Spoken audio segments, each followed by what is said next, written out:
প্রত্যেক শুক্রবারের সাপ্তাহিক পাঠ ভগবান শ্রীরামকৃষ্ণদেবের লীলা গ্রন্থ শ্রী শ্রী রামকৃষ্ণ লীলা প্রসঙ্গ থেকে।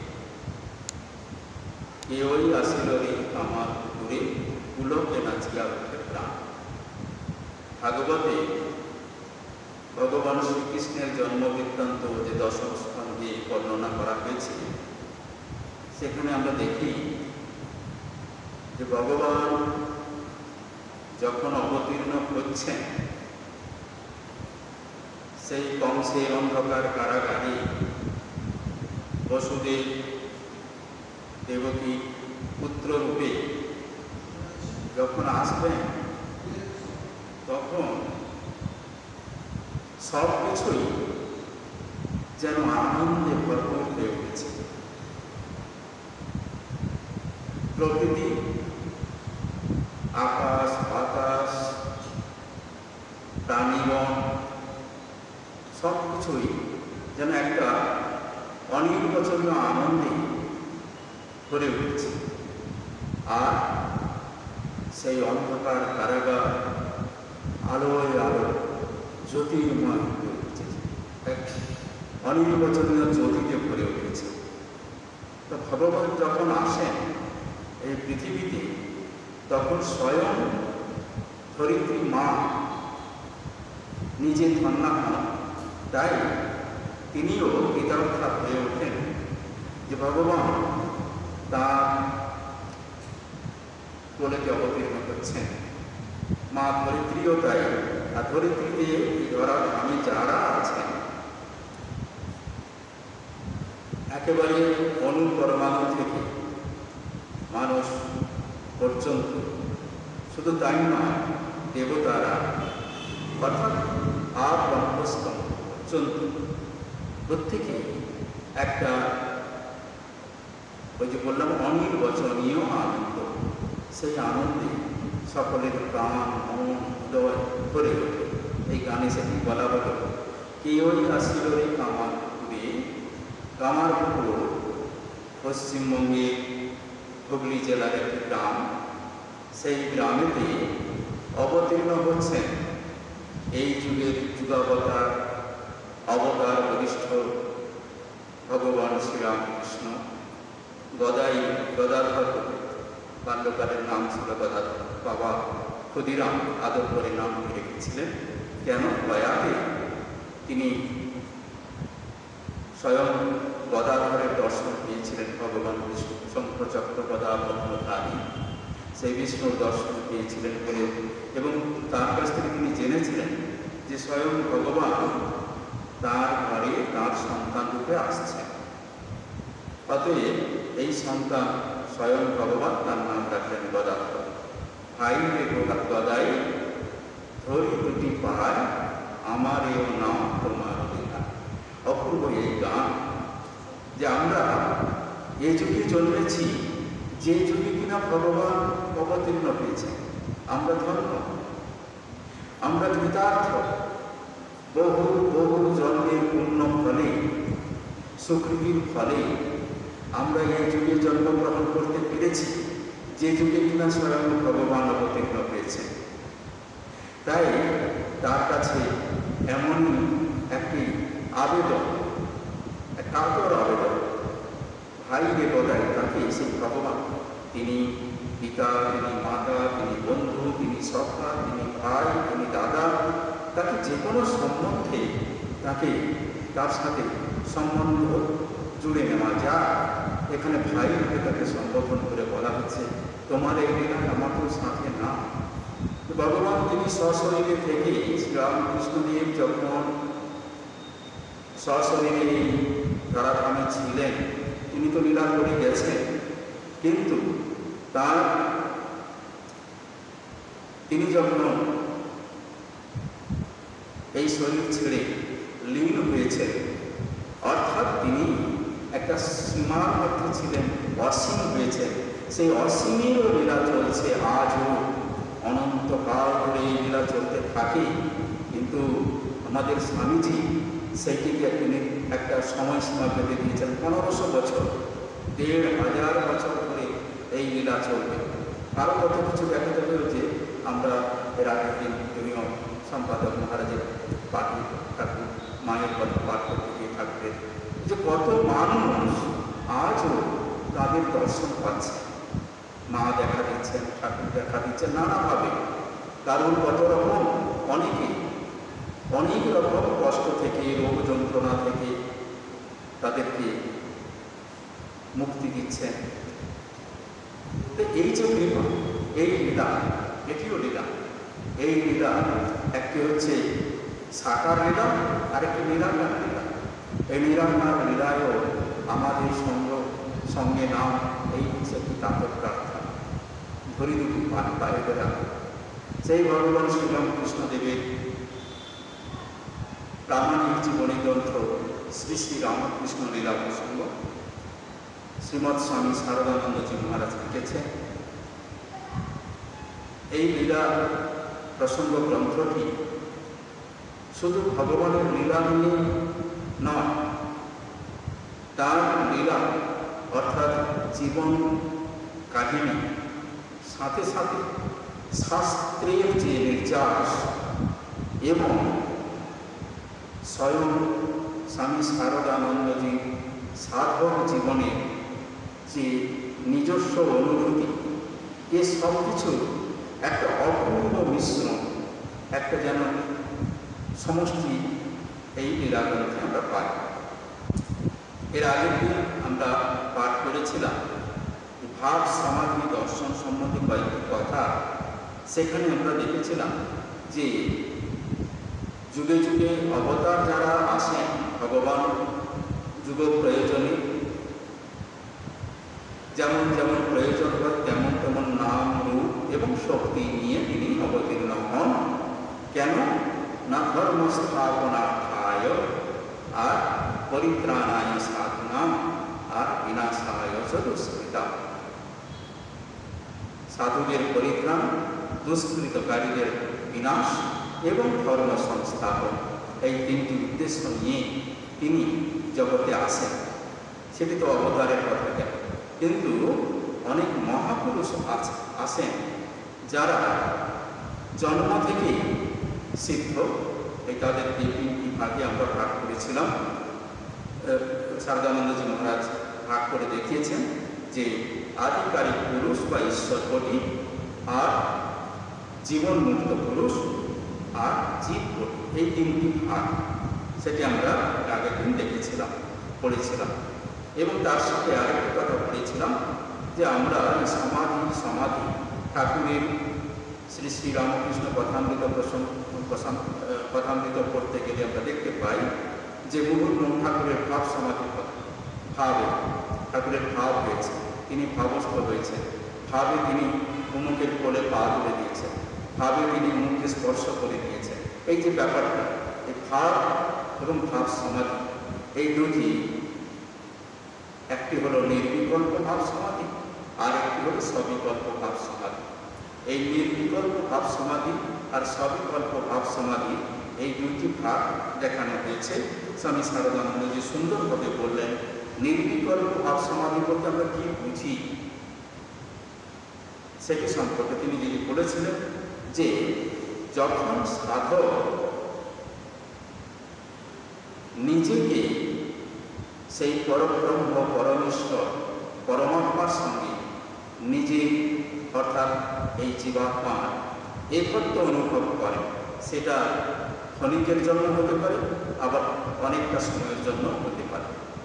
সেই যে অনুভূতিটা বা সেই যে সময়টি, সেই যে ভাবটি, অবস্থাটি, তাকে বলা হচ্ছে নির্বিকল্প সমাধি। সেখানে কোনো সংকল্প বিকল্পের ঠাঁই নাই, সেখানে আমি তুমি এই ভাবটাও থাকে না, দ্বৈত ভাবটা থাকে না, সেখানে একের অনুভূতি থাকে না, সেখানে যা ছিল তাই থাকে। তাই হলো নির্বিকল্প সমাধি। আর একটি হলো সবিকল্প সমাধি।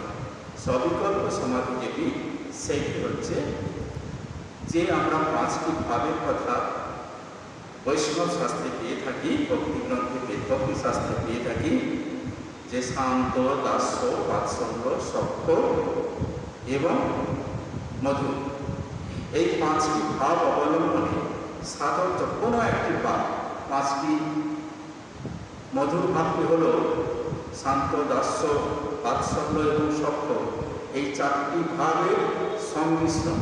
তাছাড়াও মধুর ভাবের নিজস্ব যে ধারা সেটাও রয়েছে। এই জন্য মধুর ভাব এই পাঁচটি ভাবের মধ্যে শ্রেষ্ঠ ভাব বলা হয়। কিন্তু বলছে এই পাঁচটি ভাবের মধ্যে যে কোনো একটি ভাব অবলম্বন করে যদি সাধক নিজেকে তন্ময় করে ফেলতে পারে, সেখানে যখন শান্ত ভাব, তখন দেখছেন এক ভগবান আছেন আর আমি আছি, যেন সেখানে কোনো তরঙ্গ নাই, সেখানে কোনো চিত্তবৃত্তি আর ওঠানামা নাই, একবার স্থির জলের মতো। আবার যখন দাস্য ভাব নিয়ে আছে তখন তুমি প্রভু আমি দাস। আবার যখন বাৎসল্য ভাব তখন ভগবানকে সন্তান রূপে। আবার যখন সখ্য ভাব তিনি সখা বন্ধু রূপে। এইভাবে কোনো না কোনো রূপে ভাবে তার সাথে একটা সম্বন্ধ গড়ে তোলা। সেই ভাবেতেই ভাবিত ঠাকুর যখন দাস্যভাবে সাধনা করছেন, মহাবীরের ভাব নিয়ে করেছিলেন। মহাবীর সেই ভাব এমনই তিনি সাধনায় বা ভাবেতে ভাবিত ছিলেন যে শোনা যায় যে তিনি ওই কাপড়কে হনুমানের লেজের মতো করে গাছে উঠে থাকতেন, গোটা গোটা ফল খেতেন, এবং সেই ভাবের পরিণতিতে টক্সিস বন বেড়ে গেছিল বলে তিনি নিজ মুখে বলেছিলেন। তাকে প্রশ্ন করা হয়েছিল, সেই যে হাড় বেড়ে গেছিল নিচের দিকে, যেটাকে টক্সিস বোন বলা হয়, মেরুদণ্ডের একেবারে তলার অংশটি, সেটি যেখান থেকে লেজ করে সেই অংশটি বেড়ে গেছে। তাকে জিজ্ঞেস করা হয়েছিল সেটি তারপরে কী হলো।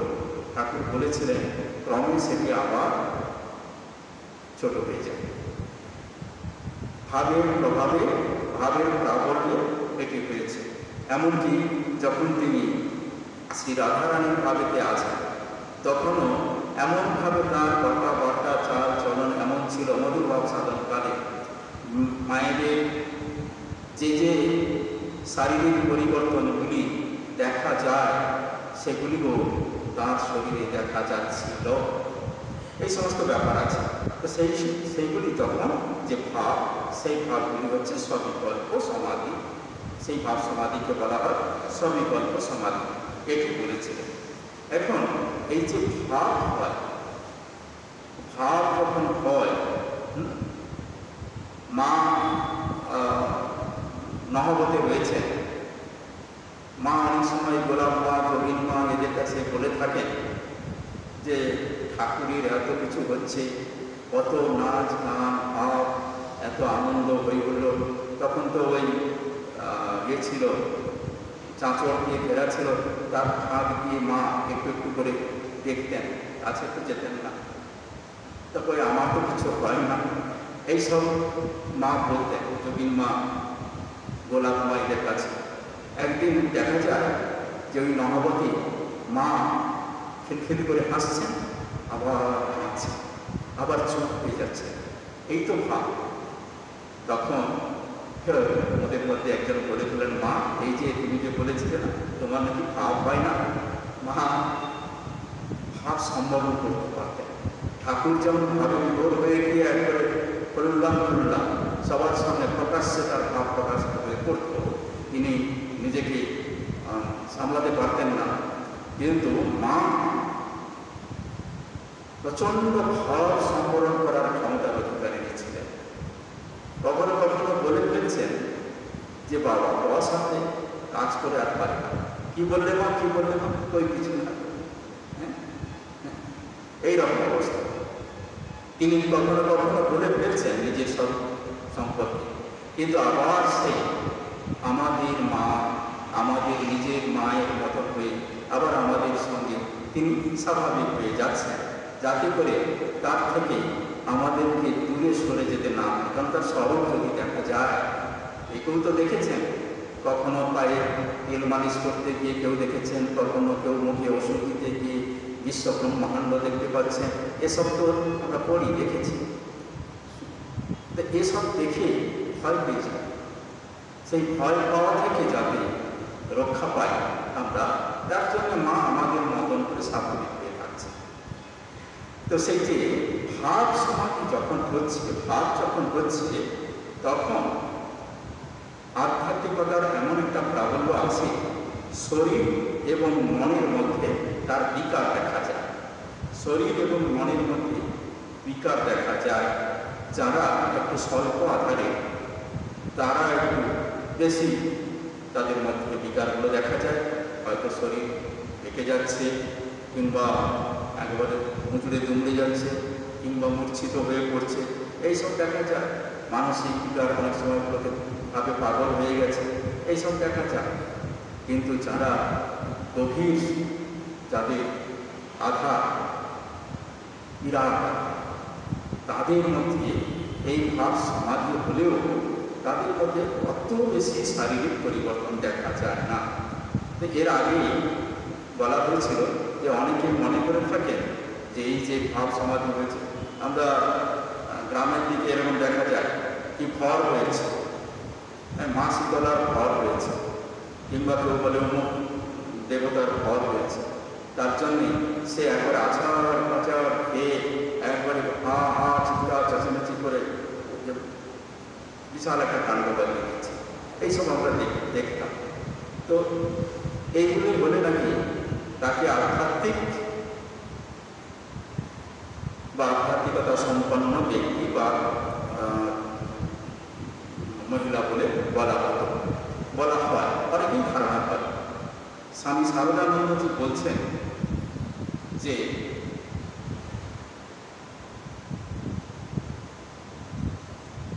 শারীরিক বিকার এবং দর্শনাদি যে ভাবের গভীরতার ধ্রুব লক্ষণ, তাহাও নামে। ঠাকুর শ্রীরামকৃষ্ণদেব বলতেন, গেড়ে ডোবায় অল্প জলে যদি দুই একটা হাতি নামে তো জল বছর পাছর হয়ে তোলপাড় হয়ে ওঠে, কিন্তু সায়ের দিকে অমন 20 গন্ডা হাতি নামলেও যেমন জল স্থির তেমনই থাকে। ভাবের গভীরতার মাপকাঠিকারে কি হলো? এই দর্শন নাকি শরীরের বিকার, মানসিক বিকার, এইগুলি কি ভাব বা ভাব সমাধির মাপকাঠি? না।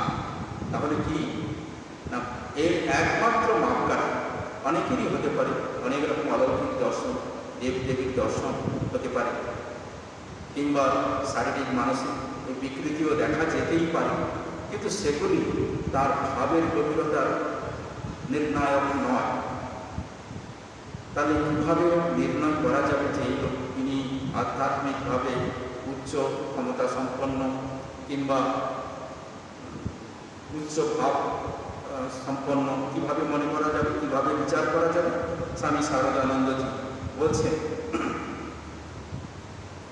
নিষ্ঠা, ত্যাগ, চরিত্রবোধ এবং বিষয় কামনার হ্রাস, এইগুলি হল আসল নির্ণায়ক। যিনি আধ্যাত্মিকভাবে উন্নত, তার মধ্যে তার সব কিছুতে একটা নিষ্ঠা দেখা যাবে।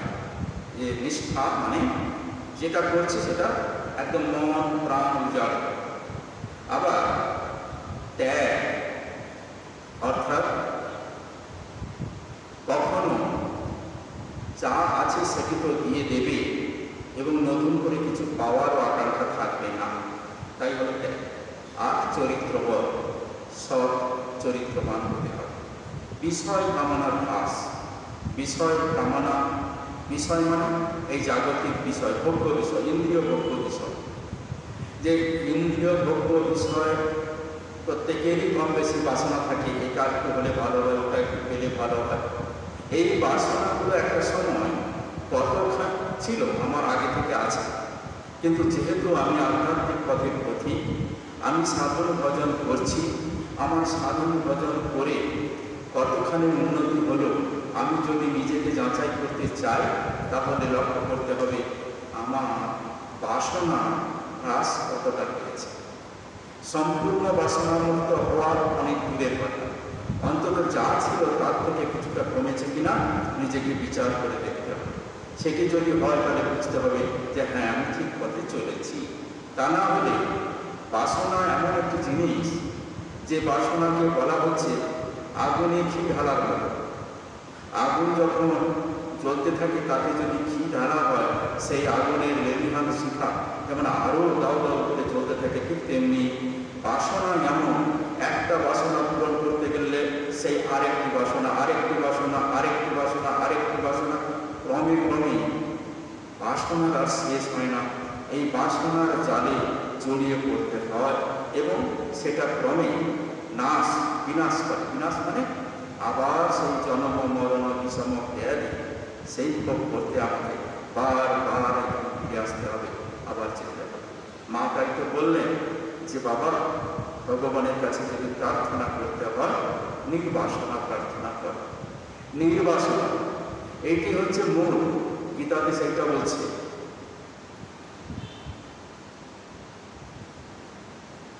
কি বিষয় সংগ্রাম সঞ্জায়তে কাম, কাম ক্রোধ অভিজায়তে, হ্যায়ত বিষয়ান পুরুষ সঙ্গস্তেষু উপজায়তে, সংঘাত সঞ্জায়তে কাম, কাম ক্রোধ অভিজায়তে, ক্রোধাৎ ভবতি সম্মোহ, সম্মোহাৎ স্মৃতি বিভ্রম, স্মৃতি ভ্রংসাৎ বুদ্ধিনাশ, বুদ্ধিনাশাৎ প্রণশ্যতি। এই হলো ক্রম। শুরুটা তাহলে কোথায় হলো? হ্যায়ত বিষয়ান পুরুষ। এই বিষয় সকল অর্থাৎ ইন্দ্রিয় ভোগ্য বিষয়, ইন্দ্রিয়গুলি আমাদের বাইরের দিকে, এই চোখ, কান, নাক, জিভ, হাত, পা, যা কিছু, কেবল মনটা ভেতরের দিকে থাকলে, ভেতরে থাকলেও ওর বাইরের দিকে ছুটছে। অতএব এই যে ইন্দ্রিয়গুলিকে ভগবান যখন সৃষ্টি করেছেন আমাদের, তখন ঈশোপনিষদে পাওয়া যায় পরাঞ্চি খানি ব্যাঘ্ন স্বয়ং। খ মানে ইন্দ্রিয়, এই ইন্দ্রিয় সকলকে স্বয়ং ভগবান পরা মানে বাইরের দিকে মুখ করে রেখেছে।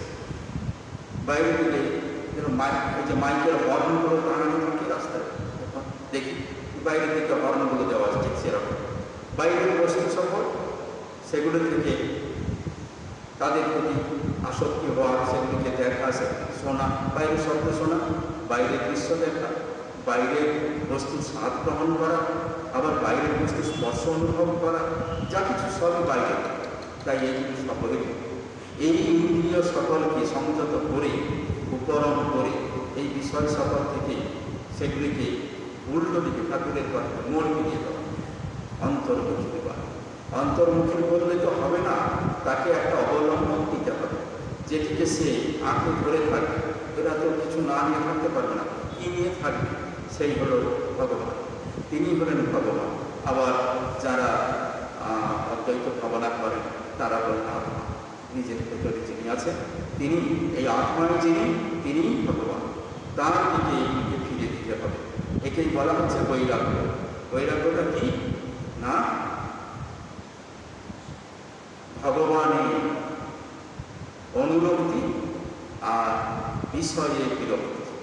এই যে ভোগ্য বিষয়, ইন্দ্রিয় জাগতিক যে সকল বিষয় সমূহ রয়েছে, সেগুলির প্রতি বিরক্তি, মানে সেগুলির প্রতি বিতৃষ্ণা, আর ভগবানের প্রতি ভালোবাসা, এই দুটো সাইমালটেনিয়াসলি হতে হবে। তাহলে যুগপথ হতে হবে, তবেই তাকে বৈরাগ্য বলা। তো সেইটি আমাদের বিচার করে দেখতে হবে, আমার আধ্যাত্মিকতা সাধনা আমি কতখানি সফল হয়েছি, নিজেই নিজের বিচার করে দেখবে যে এই সকল এই বাসনা বাসনাগুলো আমার কতটা কমেছে, আমার মধ্যে আমার চারিত্রিক দৃঢ়তা কতটা বেড়েছে, আমার নিষ্ঠা কতখানি রয়েছে, আমার ত্যাগে আমি কতটা প্রতিষ্ঠিত হতে পেরেছি। আমি স্বামীজি ওই একটা মূল্যবান কাঠের উপর ছিল, কেউ দেখেছিলেন, দেখে বলেছেন বা দারুণ, সঙ্গে সঙ্গে দিয়ে দিই। এই যে ব্যাপারটা, কোনোটাতে কোনো আট নাই, আসক্তি না, দিয়ে দাও। আবার যা দিয়ে দেওয়া হয় সেটি আর কখনো ফিরে পাওয়ার ইচ্ছা তাদের মধ্যে থাকবে না। তাই হবে ঠিক ঠিক দেয়, তা না হলে আহা ওটা না দিলেই ভালো হতো, দেওয়ার পরেই মনে এই ধরনের একটা আসছে যে ওটা না দিলে আজকে আমার কাজে লাগবে। এই জিনিসটা থাকা মানেই এখনো আমি আসক্তি শূন্য হতে পারিনি। ওটা যে দিয়েছি, ত্যাগ করেছি বলছি, ঠিক ঠিক ত্যাগ হয়নি। তাই এই লক্ষণগুলি দেখে বোঝা যায় যে সারদানন্দজি বলছেন, যারা সকল প্রকার বিষয় বাসনা বঞ্চিত হইয়া শুদ্ধ বুদ্ধ মুক্ত স্বভাব প্রাপ্ত হইয়াছে, তাহাদের ভেতরে কেবল শান্ত দাস্য সখ্য বাৎসল্য বা মধু যে কোনোভাবে যথাযথ সর্বাঙ্গ সম্পূর্ণ ছবি দেখিতে পাওয়া সম্ভব, নতুবা নৈব নৈব চ। যদি এই যে কোনো ভাব, আমি তাকে বাবা বলতে পারি, আমি তাকে মা বলতে পারি, আমি তাকে বন্ধু বলতে পারি, ভাই বলতে পারি, যাই বলি না কেন, যেভাবে তার সাথে একটা সম্বন্ধ করে একটা ভাব করে আমি তার সাধনা করি, তাকে পেতে চাই, তাকে ভালোবাসতে চাই,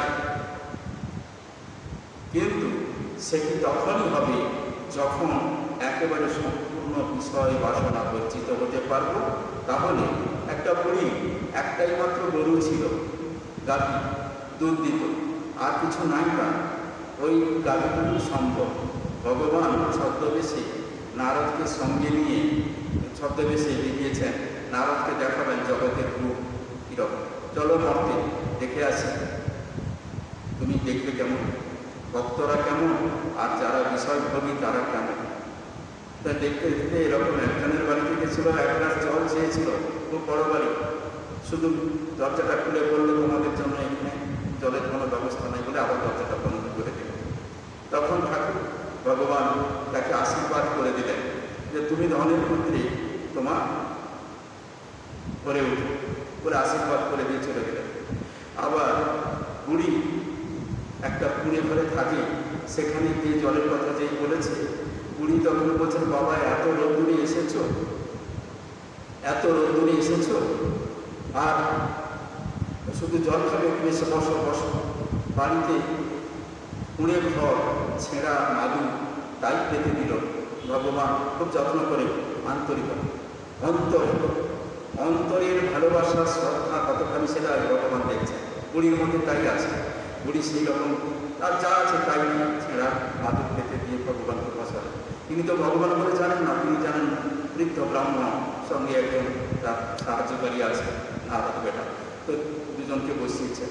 বসিয়ে কী করলেন, শুধু জল খাবে, একটু মুড়ি খাও, বাড়িতে একটু মুড়ি ছিল, মুড়ি দিল, আহা একটু দুধ আছে, আমার গরুটি আছে, সেই গরুটির দুধ, তুমি সেই দুধ দিয়ে একটু মুড়ি খাও, বাস দুধ দিয়ে মুড়ি।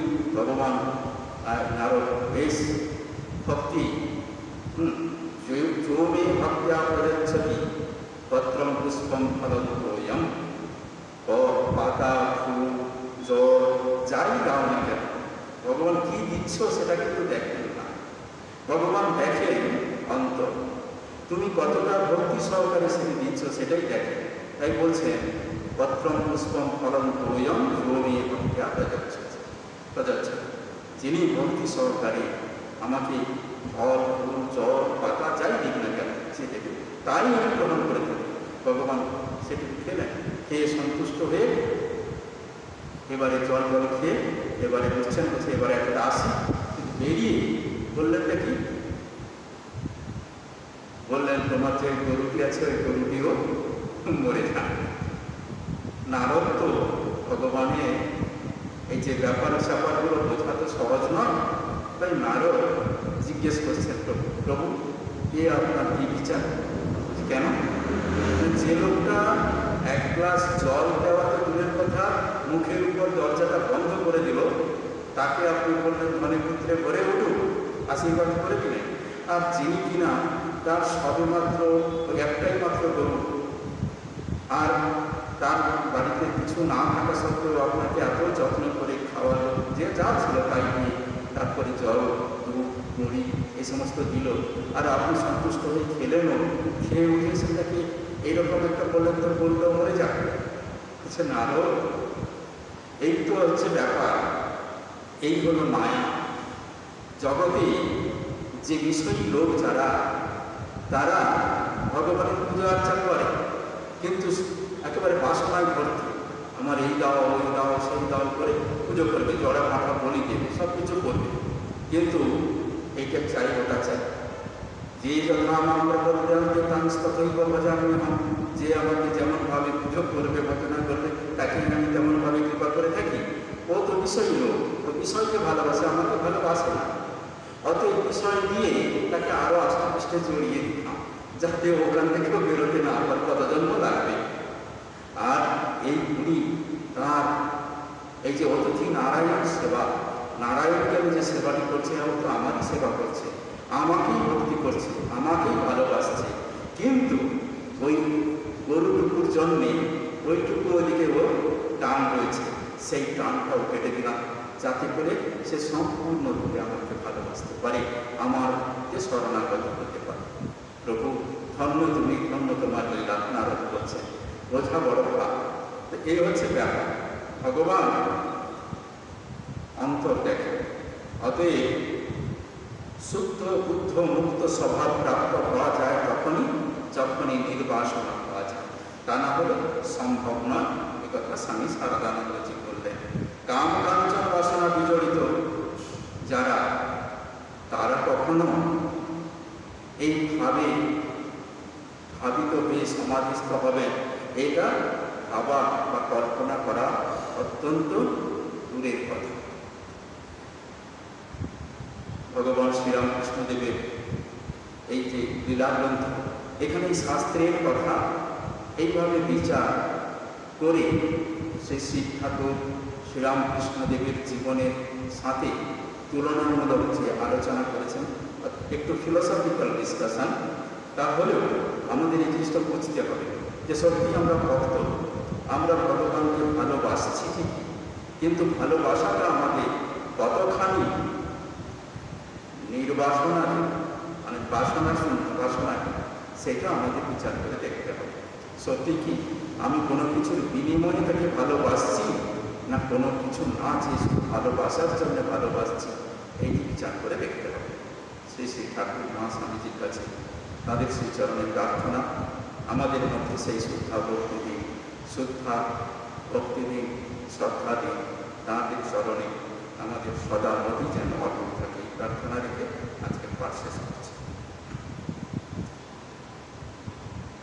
ওম নিরঞ্জনম নিত্যম অনন্তরূপম ভক্তানুকম্পাধৃত বিগ্রহং বৈ ঈশাবতারং পরমেশমিদ্যং তং রামকৃষ্ণং শিরসা